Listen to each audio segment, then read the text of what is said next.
মানুষরে আল্লাহ বড় দুর্বল করিয়া বানাইছে। পৃথিবীর ভিতরে যত প্রাণী সব থেকে মানুষরে আল্লাহ দুর্বল করিয়া বানাইছে। সহজে বুঝবেন, আপনার বাড়িতে গরু যদি চায় আমার অলান থেকে বনি আদমকে একটা ফোঁটা দুধ দেব না, আচ্ছা বলেন তো গরুর শক্তি অনুযায়ী একটা আদম সন্তানেরও কি শক্তি আছে ওই গাভীর থেকে দুধ দহন করিয়া খাবে? আসেনি শুধু বলে এই গরু শক্তিমান, তোর সামনে নত হয়ে গেল। এইটা কার কারিশমা? আমি আল্লাহর কারিশমা। আমি আল্লাহ বইলা দিছি, এ গাভী তোর দুধ থেকে আমার বনি আদম খায়া শক্তি সঞ্চয় কইরা আমি আল্লাহরে ডাকবে, কোনো বাধা দিবি না, বনি আদমের খাদেম হয়ে যা। মানুষ যেইটা বলে সেইটাই কর। সে দুধ দহনের পরে যদি থাকে তাহলে তোর বাচ্চা খাবে, এর আগে খাইতে পারবে না। যার কারণে গরু বনি আদমকে একটা আঘাত করে না। আল্লাহ বলেন, আমার যদি স্মরণ করো আমিও তোমাদেরকে স্মরণ করব। ফাযকুরুনি আযকুরুকুম আশকুরুলি ওয়ালা তাকফুরুন। আল্লাহ বলেন, আমার স্মরণ করো আমিও তোমাদেরকে স্মরণ করব। ওরে বান্দা, ডাকুকা বল, তওবা করেন। আল্লাহ বলেন, কুল ইয়া ইবাদিয়াল্লাযীনা আসরাফু আলা আনফুসিহিম লা তাকনাতু মির রাহমাতিল্লাহ। আল্লাহ বলেন, এ বান্দা আমার রহমত থেকে নৈরাশ হইস না। গুনাহ করছো, আরে কত গুনাহ করছে, সাগর পরিমাণ, পাহাড় পরিমাণ, সমুদ্রের পানি পরিমাণ, সমুদ্রের ফেনা পরিমাণ, পৃথিবীতে যত জায়গা আছে, আকাশ কুরসি লৌহ কলম, সমস্ত কিছু কি তোর গুনাহে ভরে গেছে রে বান্দা? তুই কি দুনিয়ার সবচাইতে নিকৃষ্ট পাপিষ্ঠ? তোর মতো কি পাপিষ্ঠ কেউ নাই। তুই কি ফেরাউনের থেকে বেশি গুনাহ করছো? তুই কি হামান, কারণ নমরুদ, আবে জাহেলের চাইতে বেশি গুনাহ করছো? তাহলে আমি আল্লাহর কাছে মাপ চা। আমি আল্লাহ মাপ চাইতে দেরি, মাপ করতে দেরি নাই। হুব্বুদ দুনিয়া রাসু কুল্লি খতিয়া। বলে দুনিয়ার মোহাব্বত হলো গিয়া সমস্ত ধ্বংসের কি মূল। দুনিয়ার মোহাব্বত ঢুকছে তো আখিরাত আপনার থেকে দূর হয়ে গেছে।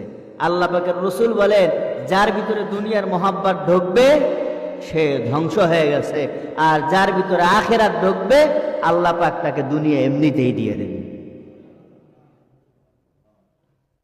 বলে দুনিয়ার মায়া তো ঢুকছে, তুমি শেষ। আর তোমার ভিতরে আখিরাতের মোহাব্বত ঢুকছে, মায়া ঢুকছে, তো তুমি সফল। আল্লাহ তোমার দুনিয়াও দিয়ে দেবে। সহজ কথা বোঝেন, সহজ। আপনাদের ইমাম সাহেব কয় টাকার বেতন পায়? মানে একটা সাপোজ, তত বেশি বেতন পায় না আপনার ছেলে বা আপনারা যা কামান তার থেকে কি সে বেশি পায়? আপনাদের 10 জনেরটা দিয়েই তো সে, কি বলেন? অথচ একজন আলেমের জিন্দেগি দেখেন তো, জামাটার দিকে দেখান, কত দামি জামা গায়ে দেয়, কত কত ভালো ভালো খানা খায় না? আমি 2-3 দিন ফোন দিছি, ভাই দুপুরে কি অবস্থা, খবর নিলাম। এই যে খানার কথা কইলো, এত রাজা বাদশারাও ডেলি খায় না।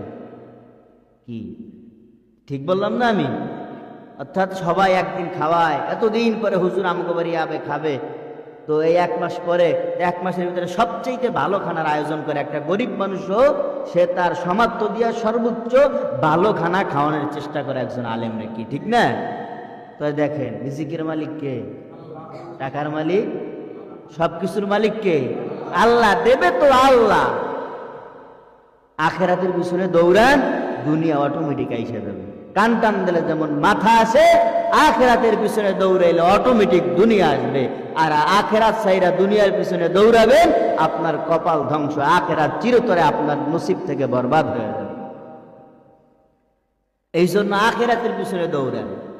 মাসিক মাহফিল প্রতি মাসে হয়তো মাঝে বন্ধ ছিল, আমি আপনাদেরকে হাতে ধরবো, যদি পায়ে ধরতে বলেন তাও ধরবো, তবুও বলবো মাসিক মাহফিলটা চালায় নেন।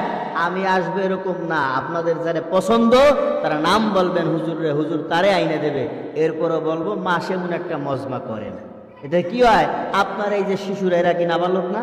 এই যে এই পাশ দিয়ে বৈশা রয়েছে, এরা কিন্তু আসছে, তারা কিছু আমল করুক না করুক বৈশা রয়েছে, দিনই মজমায় রয়েছে। কি বলেন, আমার কথা ঠিক না? এই শিশুগুলো আগামী দিনের ভবিষ্যৎ, তারা এর থেকে শিখতেছে, এদেরকে শিখতে দেন। এটা ভালো, মা বোনটা শুনতেছে, দুই একটা পয়েন্ট, দুই একটা কথা যদি হৃদয়ে লাইগা যায়, আর যদি হেদায়েতের মালায় গলা আইসাই যায়, কি আপনারা কি সব পাবেন না? আমি একলা ভাবুনি, আয়োজক তো আপনারা আমারে আনছেন, আমার থেকে তো আপনারা বেশি সব পাবেন। ইনশাল্লাহ পারা যাবে তো প্রতি মাসে, ইনশাল্লাহ। আল্লাহ পাক রব্বুল আলামিন কবুল করুন। সময় সংক্ষিপ্ত, একেবারে অল্প আলোচনা হবে। আর আপনারা সবাই তো ভালো আছেন ইনশাল্লাহ? আছেন ভালো? শরীর স্বাস্থ্য ভালো আছে না? আল্লাহ পাক রব্বুল আলামিন আমাদেরকে কবুল করুন। আল্লাহ পাক রব্বুল আলামিন বলেন, মিনহা খালাকনাকুম ওয়া ফিহা নুঈদুকুম ওয়া মিনহা নুখরিজুকুম তারাতান উখরা। আল্লাহ বলেন, এই মাটি থেকে তোমাদেরকে সৃষ্টি করা হয়েছে, আবার মাটির গর্ভে তোমাদের দেওয়া হবে, আবার এই মাটির থেকেই তোমাদেরকে হাসরের ময়দানে উঠানো হবে। বলে শুধু এটা সাধারণ কথা না, এর থেকে শিক্ষা নেওয়া দরকার। মাইয়াত যখন মারা যায়, আমরা তাকে দাফনের জন্য তার কবরের পাশে দাঁড়াইনি, কি দাঁড়াই না? তাকে যখন কবরের ভিতরে নামানো হয়, মিল্লাতে রসুল বরিয়া তারে আমরা কবরে রাখিনি, হ্যাঁ রাখি না? মিল্লাতে রসুল বলে তারে কবরে রাখি, মানে রসুলের উপরে, রসুলের উম্মত, রসুলের উপরে সফরদ করিয়া কবরে রাখলাম। যখন তাকে কবরে রাখা হয়, লাফ দিয়া মানুষ উঠিয়া যায়, উপর দিয়া বাঁশের চালি বিছাইয়া দেয়, বাঁশির চালির উপরে হোগলা বা কলার পাতা, পানির কাগজ বিছাই দেওয়ার পরে যখন মাটি দিবে, তখন ইমাম বলে, কি বলেন? মিনহা খালাকনাকুম ওয়া ফিহা নুঈদুকুম ওয়া মিনহা নুখরিজুকুম বলিয়া তিন মুষ্টি মাটি মাইয়াতের কবরের উপরে দিয়া দেন মুঠ ভইরা। কি বলে না? একেবারে পরিচিত আয়াত, খুব সংক্ষিপ্ত, মজাও লাগে, কারণ সবার মুখস্থ। মিনহা খালাকনাকুম ওয়া ফিহা নুঈদুকুম ওয়া মিনহা নুখরিজুকুম তারাতান উখরা। আল্লাহ বলেন, হে মানুষ, তোমাদেরকে আমি মাটির থেকে বানাইলাম, আবার এই মাটির ভিতরেই তোমাদেরকে আমি দাফন করব, আবার এই মাটি থেকেই তোমাদেরকে হাসরের ময়দানে উত্তোলন করব। এখন এখান থেকে তিনটা শিক্ষা নেওয়া। এক নম্বর, আল্লাহ বলেন আমাদেরকে কি দিয়া সৃষ্টি করছে? মাটি। কি? আমাদেরকে মাটি দিয়া সৃষ্টি করছে। বনি আদম মাটির সৃষ্টি, বুঝলাম এখানে মাটির সৃষ্টি, কিন্তু অন্য আয়াতে তো আল্লাহ বিভিন্ন কিছু বলছেন। আল্লাহ বলেন, ইকরা বিসমি রাব্বিকাল্লাযী খালাক, খালাকাল ইনসানা মিন আলাক। আল্লাহ বিভিন্ন আয়াতে বলেন মানুষ শুধু মাটির সৃষ্টি না। যে আল্লাহ বলেন এই আয়াতে মানুষ সৃষ্টি, মানুষ শুধু মাটির সৃষ্টি, সেই আল্লাহ ভিন্ন ভিন্ন আয়াতে বলে মানুষ শুধু মাটির সৃষ্টি না, মানুষকে আমি নাপাক বীর্য থেকে সৃষ্টি করেছি। বিভিন্ন আয়াতের অর্থ নিয়ে আমি একটা সাজায় বলতেছি, একটা দুইটা আয়াত না, কয়েকটা আয়াত। সেই আয়াতের আলোকে সুন্দরভাবে আমি সাজাইয়া ভাব অর্থ বলতেছি। বলে মানুষ শুধু মাটির সৃষ্টি নয়, মানুষ হলো গিয়া বীর্য থেকে সৃষ্টি, নাপাক পানি থেকে। বলে পুরুষের মেরুদণ্ড থেকে যেটা নির্গত হয়। ঘৃণিত পানি, ঘৃণিত কি? ঘৃণিত। আল্লাহ বলেন শুধু নাপাক পানি থেকে নয়, বলে আমি এই নাপাক পানির পরে আমি রক্ত, জমাট রক্ত বাঁধলাম। কি জমাট? রক্ত। মার পেটে যখন যায় মানুষকে আমি কিভাবে সৃষ্টি করি?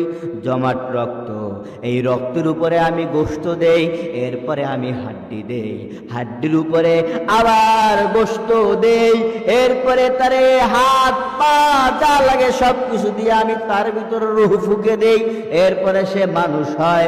ওই মানুষটারে আমি আল্লাহ আবার প্যাকেটের উপরে প্যাকেট করিয়া মায়ের গর্ভে রেখে দেই, জানি একটু আলো বাতাস না ঢোকে। একটু চিন্তা করেন, মানুষ, আপনি আমি মানুষ যদি একটা মিনিট কারো নাক আর মুখটা চেপে ধরে শ্বাস নিতেও পারবেন না, শ্বাস ছাড়তেও পারবেন না, বলুন তো কোনো মানুষ বাঁচবেনি? বাঁচবে? সব মানুষগুলি মারা যাবে, কেউ বাঁচবে না। আর আমার আল্লাহ মায়ের পেটের ভিতরে প্যাকেটের উপরে প্যাকেট করিয়া আপনাকে আমাকে আল্লাহ রাখলেন, জানে আলো বাতাস না ঢুকতে পারে। কোন সুবহানাল্লাহ। আপনি আমি মার পেটে জীবিত, কিন্তু মার পেটে আলো বাতাস ঢোকে না। যেখানে আলো বাতাস ঢোকে না সেখানেও জীবিত রাখে কে? আল্লাহু আকবার। কি বলবেন না? একটু চিন্তা করেন, চিন্তা করেন, আলো বাতাস একটু হাওয়াও ঢুকবে না, সেখানেও জীবিত রাখেন কে? আমার আল্লাহ। আল্লাহ হলো গিয়া সর্বশক্তিমান মহান গরিয়ান আমার আল্লাহ। আমার আল্লাহ যা চাবেন বলে কোন হয়ে যায়, ফায়াকুন, দরকার হয়ে যায়, বেশি টাইম লাগে না। বলে সেই আল্লাহ ওই মার পেটের ভিতরে রাখলেন। এখন কিছু কথা আসছেন এইখানে, হাল আতা আলাল ইনসানি হিনুম মিনাদ দাহরি লাম ইয়াকুন শাইআম মাযকুরা।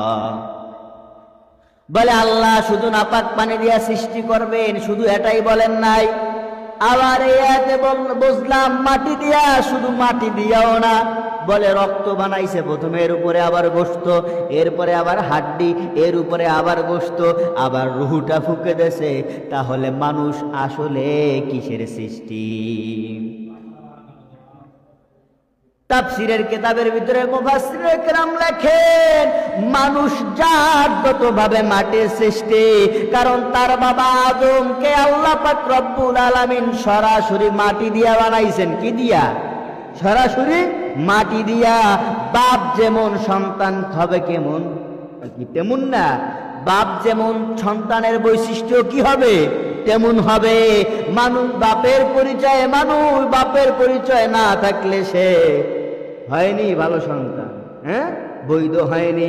বাপের পরিচয় না থাকলে সে হয়ে যায় অবৈধ। তাই বাপের পরিচয় থাকতে হবে। বাপকে আল্লাহ সরাসরি মাটি দিয়া বানাইছেন, তার সন্তানকেও আল্লাহ মাটি দিয়া বানাইছেন। বলে কেমনে? বলে আমরা যে খাদ্য খাই, খাদ্য কি? খাদ্য, এই খাদ্যটা আসে কোর থেকে? মাটি থেকে। মাটির নির্যাস খাদ্যে নিয়া ভক্ষণ কইরা ভিটামিন দেয়, আমরা সেইটা খাইয়া ভিটামিন বানাই, সেই থেকে নাপাক পানি তৈরি হয়। এর থেকে বোঝা যায়, এবং মূল মুফাসসিরে কেরাম বুঝাই দেয়, মূলত মানুষ কিসের সৃষ্টি? মাটিরই সৃষ্টি। আর এই যে গোশতগুলি কোর থেকে আসে? মাটির থেকেই। পাক যে পানি ঘিরনি তো এটাও কোর থেকে আসে? মাটির থেকে। বলে আল্লাহ পাক তাহলে কেন এইখানে বললেন বান্দা তোমাদেরকে আমি মাটির থেকে সৃষ্টি করেছি? বলে আল্লাহ বুঝায় দেয়, রে বান্দা শোন, মাটির দিকে তাকা। এই মাটিতে বেঈমানও থাকে, নেককারও থাকে। মাটির উপরে কত জুলুম চলে, মানুষ মাটির উপরে বেত্রাঘাত করে, মাটিকে মানুষ ট্রাক্টর দিয়া হাল চষে, এই মাটির উপরে সবজি লাগায়, যা লাগায়, তার জন্য অস্ত্র দিয়া মাটির বুক থেকে মাটিকে ছিদ্র করে। এরপরও কি মাটি কিছু বলেনি? বলে না। আল্লাহ বলে মাটির মানুষ, মাটির মতো নরম হয়ে যাও, বাহাদুরি কইরো না। আল্লাহ বুঝাই দিল, হে মাটির মানুষ, মাটির মতো নরম হয়ে যা, বাহাদুরি দেখাইস না, গরম গরম ভাব দেখাইস না। তুই টাকাওয়ালা, তুমি ক্ষমতাওয়ালা। আরে তোর ক্ষমতা বেশি দিন টিকবে না। টিকেনি ক্ষমতা? হ্যাঁ, এই যে 15 বছর শাসন কইরা গেছে, ফট কইরা নাই, আবার একজন আসছে, আবার দেখবেন তারাও জুলুম করবে, তারাও ফট কইরা থাকবে না, আর একজন আসবে। চিরস্থায়ী ক্ষমতা ধর কেউ থাকেনি, থাকে কেউ চিরদিন। উত্থান পতন, কি বলেন, উত্থান পতন আছে। এই জন্য অহংকার করা যাবে না। মানুষ মূলত অহংকারী করে কয়েকটা জিনিসের ভিতরে, কয়েকটা জিনিসের উপরে ভিত্তি করে মানুষ কি করে, অহংকারী করে। এর ভিতরে একটা হলো গিয়া ক্ষমতা, কি বলেন, হ্যাঁ কি ঠিক না? যার কিছু নাই, এখন সে মোটামুটি একটু নেতা হয়েছে, ক্ষমতাও পাইছে, তার ঠেলা এলাকায় টেকা যায়নি। টেকা যায়? নতুন নেতা হইছে, তার ফলে আপনারা টেকতে পারেননি। আপনাকে এইখানে না, আমাকে ওইখানে, মানে বুঝায় নতুন নেতা হইছে, এখন তার কদনে টেকা যায় না এলাকায়, কি ঠিক না? নতুন টাকাওয়ালা হইছে, টাকার মালিক মানুষরে মানুষই মনে করে না, কি ঠিক না? টাকা হইছে তো মানুষরে মানুষ মনে করে না, বলে আর কি বলে শরীরে শক্তি, যে সবল সে দুর্বলকে ভালো চোখে দেখে না, সবল মানুষ দুর্বলকে ধুর ধুর করে তাড়ায় দেয়, কারণ তার শক্তি আছে, সে শক্তির অহংকারী করে, ঠিক কিনা? বলে চেহারা ভালো, যার চেহারা ভালো সে কালো মানুষ দেখে টিটকারি মারে, কি আমার কথা ঠিক না? যে সুন্দর চেহারা সে তার উপরে অহংকার করে, আমি সুন্দর, চেহারা সুন্দর হইলেও অহংকার আসে। যার কণ্ঠ ভালো, যার কণ্ঠ ভালো না সেও অহংকারী হয়ে যায়, কি কথা ঠিক না? যে আমার কণ্ঠ ভালো, আমি কত সুন্দর গান গাই, গজল গাই, ওয়াজ করি, অমুকের কণ্ঠ ভালো না, অহংকার। আল্লাহ বলেন অহংকারী করিস না রে মাটির মানুষ, আমি তোরে বড় দুর্বল করিয়া বানাইছি। আরে দুর্বল মানুষের মোহাব্বত বেশি থাকে দুর্বলের উপর, কি আমার কথা ঠিক না? মা জাতিরা কি দুর্বল না? হ্যাঁ, তাদের প্রতি কি আমাদের ভালোবাসাও বেশি না, শ্রদ্ধাও বেশি, কারণ তারা আমার মার জাতি। আরে মেয়েরা হয় আমার মা, হয় আমার বোন, হয় আমার মেয়ে, হয় আমার স্ত্রী, আমার আপনজন। এই জন্য তাদেরকে আমরা সম্মান, সেন্য, মোহাব্বত, ভালোবাসি সব চাইতে বেশি, ঠিক কিনা? আবার শিশুরা, শিশুদের শক্তি কম, বুঝ কম, আমরা যারা আছি শিশুদেরকে অনেক ভালোবাসি, কি ঠিক না? দাদারা নানারা নাতিকে কোলে নিয়ে আঞ্জা কইরা জড়াই দিলে কি যে ভালোবাসা, কি বলেন? এই দোকানে নিয়ে যায়, কি লাগবে নানা, কি লাগবে দাদা, ও ভাই তুমি কি খাও, বলে আমি এইটা খাই, বলে না। তোমার কি লাগবে ভাই, বলে আমার খেলনা লাগবে, বলে না। বলে তোমার কি লাগবে ভাই, বলে আমার জামা কাপড়, টাকা লাগবে, বলে ভাই তোমার যা লাগে নাও, এরপরও তুমি খুশি থাকলে আমার বড় ভালো লাগে, ঠিক কিনা? এই তো দাদা নাতির মোহাব্বত, নানা নাতির মোহাব্বত। আবার সন্তানের জন্য পিতারও কত ভালোবাসা, তার ঘাম ঝরানো টাকা সন্তান যা চায় তাই দেয়, চাওয়া মাত্র দিয়া দেয়। বলবেন কেন দেন, বলে সে হলো গিয়া দুর্বল, এই জন্য বড় ভালোবাসি। বাপ বিদেশ থেকে আসছে মোবাইল নিয়ে, কি নিয়া? মোবাইল নিয়ে। এখন শতকরা 80% রাজৌরের প্রবাসী, কি কন? বাপ আসছে বিদেশ থেকে মোবাইল নিয়া, আইফোন S20 আলট্রা, এখন বলে এর থেকে আরো বড় জানি কি বাইরে নাম কইতে পারি না, মানে আরো দামি, খালি বাইরেই ঠিক আছে, আইফোন 16, বহু দাম, এরকম বাইর হইতেছে। বাপ বিদেশ থেকে আসছে, বড় সন্তানটা মোবাইল নষ্ট কইরা ফেলছে, বাপ যাইয়া কান যাইতে হাত নিয়াও মারতে গেছে, রাগ করে, ঠিক কিনা? কি বড় সন্তান কি অন্যায় করছে, তো বাপ মারতে গেছে, এত রাগ, মনে হয় পাইলেই খাইয়ে বেলাবে। 1 লক্ষ 1.5 লক্ষ টাকার মোবাইল মুহূর্তেই শেষ করলি, তোরে পাইলে আমি খাইয়ে ফেলবো, শেষ কইরা ফেলবো। আর ছোট সন্তানটারে যাইয়া দেখে নিজের মোবাইল, নিজের স্ত্রীর মোবাইল, একটা হলো গিয়া আইফোন আর একটা হলো গিয়া স্যামসাং এর S20 আলট্রা, দুইটারে দুই হাতে নিয়া বালতির মধ্যে জনমের সুবান সুবাইতেছে। কে? ছোট ছেলে। কে দিল চুপনি? ছোট ছেলে। কয়টা? 2টা। এই 2টার দাম হলো গিয়া 3 লক্ষ টাকা। ছোট ছেলে চুবাইছে, বাপ কয় কি এক ধমক দেশে তো চোখ গরম, চোখ দিয়া পানি বের হয়ে গেছে ভয়তে। বাপ তাড়াতাড়ি কোলের ভিতরে জড়াই নিয়ে চুমা খায়ার বলে, আব্বা তোমারে কিছু কই নাই, কইছি তোমার ভাইরে তুমি যা করছো ভালো করছো, তোমারে আবার মোবাইল কিনে দেব। কি বলেন?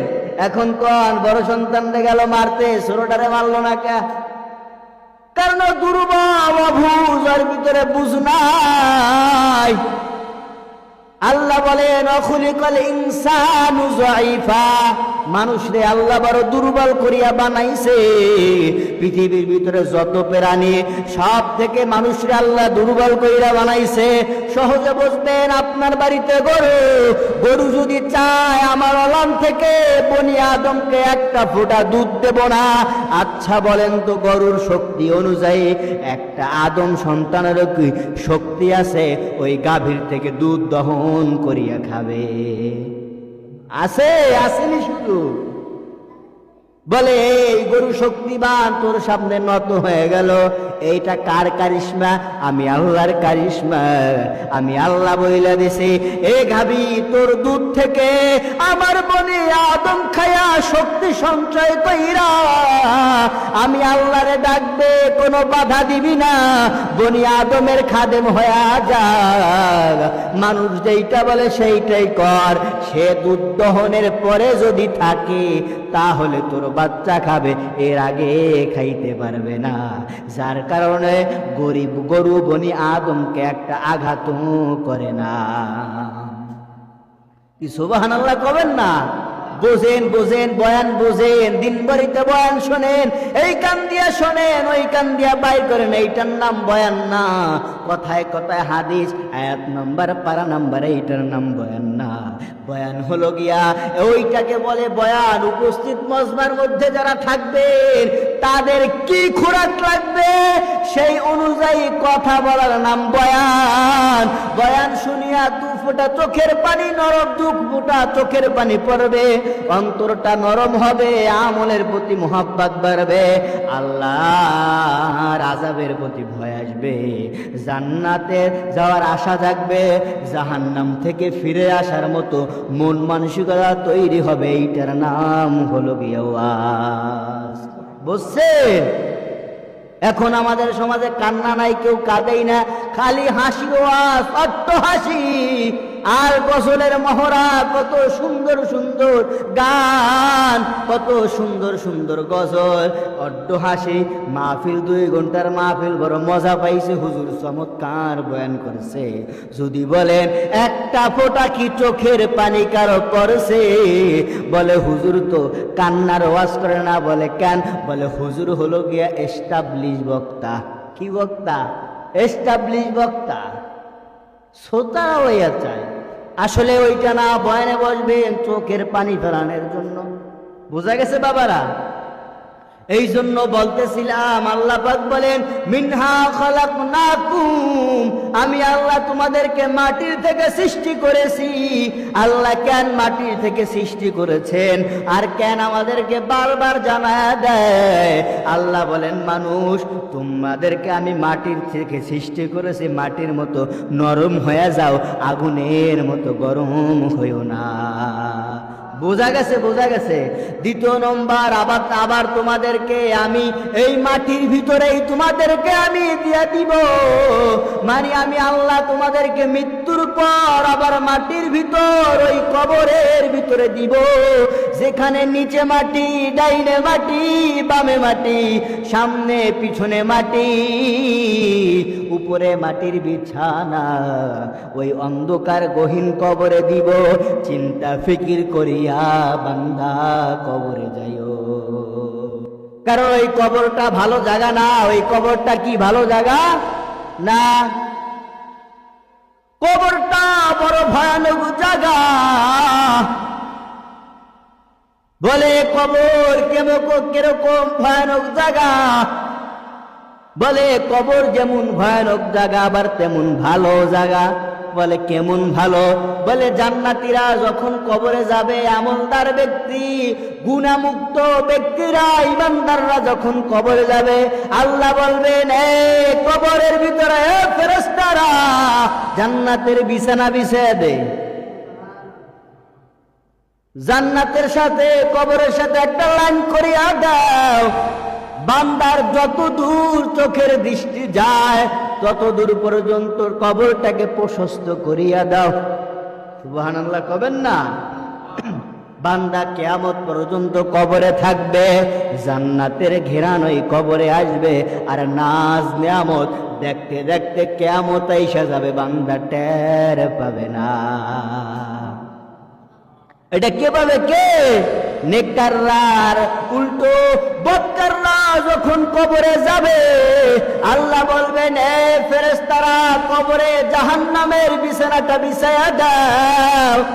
এ কবর, তোর ভিতরে 70টা গজবে সাপকে দিয়া দে, এই বেঈমান নাফরমানকে ধ্বংস করতে থাকুক। বলে জানেননি সেইটা আবার কেমন সাপ? 70টা সাপ বেঈমান নাফরমান গুনাহগারের কবরে আসবে। একটা সাপ যদি জীবনে একটা বারো এই দুনিয়ায় একটা নিঃশ্বাস ফেলতো, বলে সাপের বিষ এত প্রখর, এই দুনিয়ায় কিয়ামত পর্যন্ত একটা ফসল আর হইতো না, একটা জীবজন্তু আর বাঁচা থাকতো না।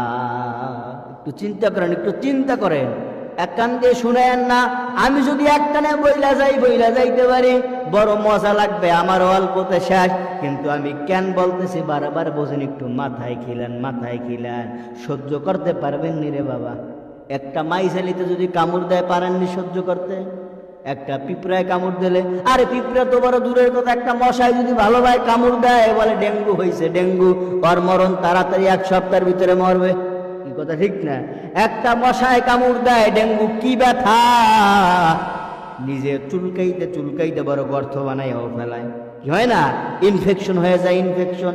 একটা মশার কামড় সহ্য করতে পারেন না, বলে ডেঙ্গু হয়ে গেছে, 1 সপ্তাহের ভিতরে মারা যাবে, বাঁচানো সম্ভব নয়।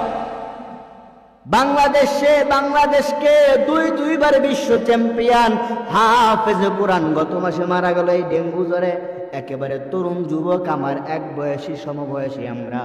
পুরা পৃথিবীর ভিতরে বাংলাদেশকে 1 নম্বর বানাইছে 2বার কোরআনের হাফেজ। এই হাফেজও গত মাসে ডেঙ্গু আক্রান্ত হয়ে মারা গেছে। মানুষ কত দুর্বল দেখেন, একটা মশার কাছে কত দুর্বল। আল্লাহ আকবার, আল্লাহ আকবার। বলে আল্লাহ যদি চায় একটা মশা দিয়ে একটা মানুষকে ধ্বংস করে ফেলতে পারে।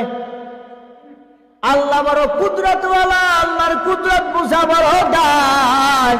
বলে কেমন? বলে নমরুদ এত বড় বেঈমান, আল্লাহরে মাইরা ফেলবে। কারে মারবে? নাউজুবিল্লাহ কবেন না? ফেরাউন রেডি হইছে, নমরুদ রেডি হইছে, আল্লাহরে মাইরা ফেলবে। বড় টাওয়ার বানাইছে, টাওয়ার। কি বানাইছে? টাওয়ার। এখন তো টাওয়ার আশপাশে অভাব নাই, এরকম বড় টাওয়ার বানাইছে। আগে যুদ্ধক্ষেত্রে বড় বড় টায়ার বানাইতো, টাওয়ার।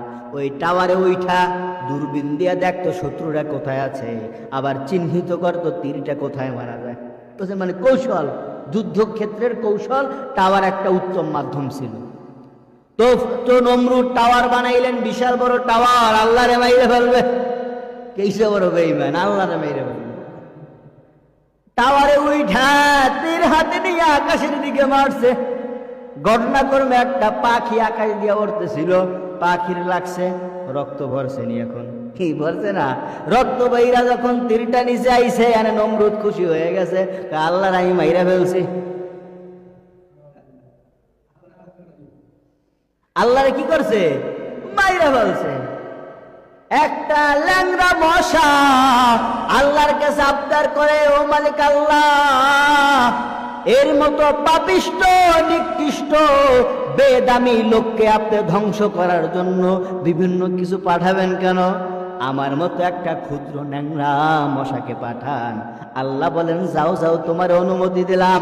ল্যাংড়া মশা নাকের ভিতরে দিয়া ঢুইকা, মগজের ভিতরে ঢুইকা আস্তে করে একটা কামড় দিছে। কোথায় দিছে কামড়? মগজের ভিতরে। আচ্ছা বলেন, উপরেই যদি কামড় দেয় তো কি খাও জান না? আমরা খাও যাই কি কয়, আর যদি মগজের ভিতরে কামড়টা লাগে তখন কেমন লাগে? ঠিক থাকেনি, ব্যালেন্স ব্যালেন্স হারাই ফেলছে, তার মার হারাই ফেলছে।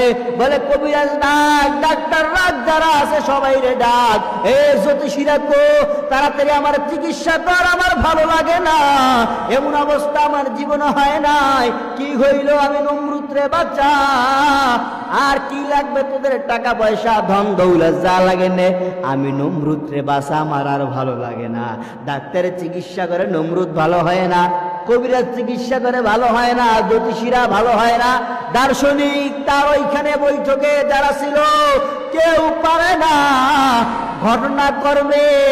ওই যে তার যে রক্ষীরা, নমরুদটা একেবারে অস্থির হইয়া মোটামুটি তার যারা ছিল রক্ষীর একটা জুতা তার মাথায় লাগছে। কি লাগছে? মাথায় লাগছে। সেই সময় জুতা ছিল কি? খরম। খরম কি? খরম, কাঠের খরম। দেখছেন আপনারা? হে মুরব্বীরা, দেখছেন কাঠের খরম? বলে কাঠের খরম। তো কাঠের খরমের বাড়ি লাগছে কোথায়? নমরুদের মাথায়, জুতার বাড়ি।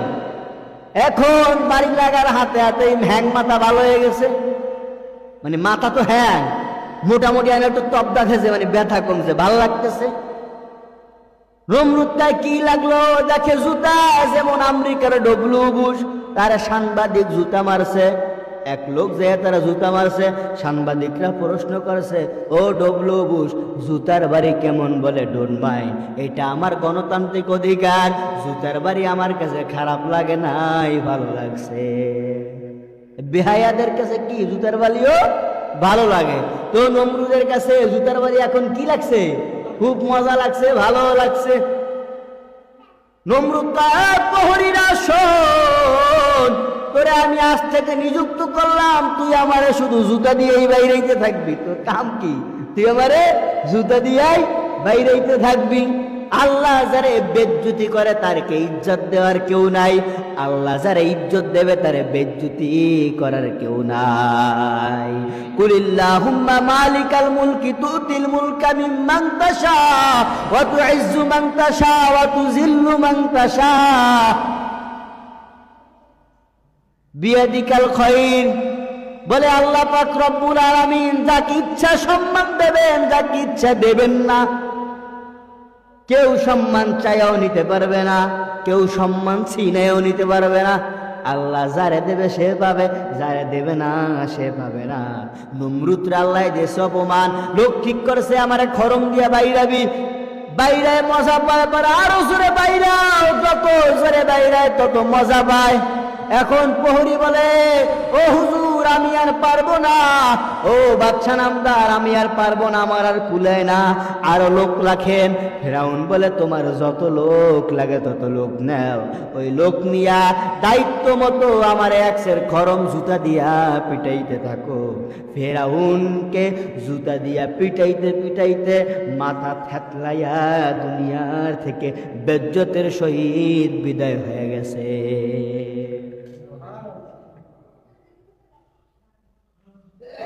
তো অহংকার যে করবে সে কি শেষ। বলতেছিলাম ওই কবরের ভিতরে যখন বেঈমান জাহান্নামীদেরকে নামানো হবে, মনে আছে?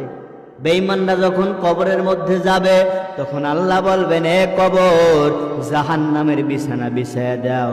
70টা সাপ জাহান্নামীদেরকে দংশন করতে থাকবে, বিষাক্ত সাপ। আল্লাহ বলবেন, এ কবরের মাটি, দুনিয়ার জমিনে এই বেঈমান তোর উপরে চলছে ফেরছে, তোর উপরে নাজ নিয়ামত ভক্ষণ করছে, আমি কিছু বলি নাই, আর সুযোগ দেওয়া যাবে না। কবরের দুই পাশের মাটি এই বেঈমান নাফরমান রে মন জোরে জোরে চাপ দাও। বেঈমান নাফরমানের এক পাজরের হাড় অপর পাজরের মধ্যে ঢুকে যাবে। বলে যেমন এই যে উংলি, এক উংলি আর এক আঙ্গুলের ভিতরে যখন সহজে ঢুকে যায়, বেঈমান নাফরমানকে যখন কবর করে দুই পাশ থেকে জোরে চাপ দেবে, এক পাজরের হাড় অপর পাজরের মধ্যে ঢুকে যাবে। আপনারা কি কেউ এখানে আছেন সহ্য করতে পারবেননি? পারবেন সহ্য করতে? হ্যাঁ পারবেন। এখন থেকেই তওবা করেন, আল্লাহ আর জীবনে গুনাহ করব না, তওবা করলাম। আরে ভাই তওবা তওবা, আল্লাহ তো তওবার জন্য পাগল মেয়া। আপনি তওবা করবেন, আল্লাহ আপনার তওবায় সাড়া দিবে, আপনারে ক্ষমা করবে। আল্লাহ বলেন আমার যদি স্মরণ করো আমিও তোমাদেরকে স্মরণ করব। ফাযকুরুনি আযকুরুকুম আশকুরুলি ওয়ালা তাকফুরুন। আল্লাহ বলেন আমার স্মরণ করো আমিও তোমাদেরকে স্মরণ করব। ওরে বান্দা ডাকুকা বল, তওবা করেন। আল্লাহ বলেন কুল ইয়া ইবাদিয়াল্লাযীনা আসরাফু আলা আনফুসিহিম লা তাকনাতু মির রাহমাতিল্লাহ। আল্লাহ বলেন এ বান্দা আমার রহমত থেকে নৈরাশ হইস না। গুনাহ করছো, আরে কত গুনাহ করছে, সাগর পরিমাণ, পাহাড় পরিমাণ, সমুদ্রের পানি পরিমাণ, সমুদ্রের ফেনা পরিমাণ, পৃথিবীতে যত জায়গা আছে, আকাশ কুরসি লৌহ কলম, সমস্ত কিছু কি তোর গুনাহে ভরে গেছে রে বান্দা? তুই কি দুনিয়ার সবচাইতে নিকৃষ্ট পাপিষ্ঠ? তোর মতো কি পাপিষ্ঠ কেউ নাই। তুই কি ফেরাউনের থেকে বেশি গুনাহ করছো? তুই কি হামান, কারণ নমরুদ, আবে জাহেলের চাইতে বেশি গুনাহ করছো? তাহলে আমি আল্লাহর কাছে মাপ চা। আমি আল্লাহ মাপ চাইতে দেরি, মাপ করতে দেরি না।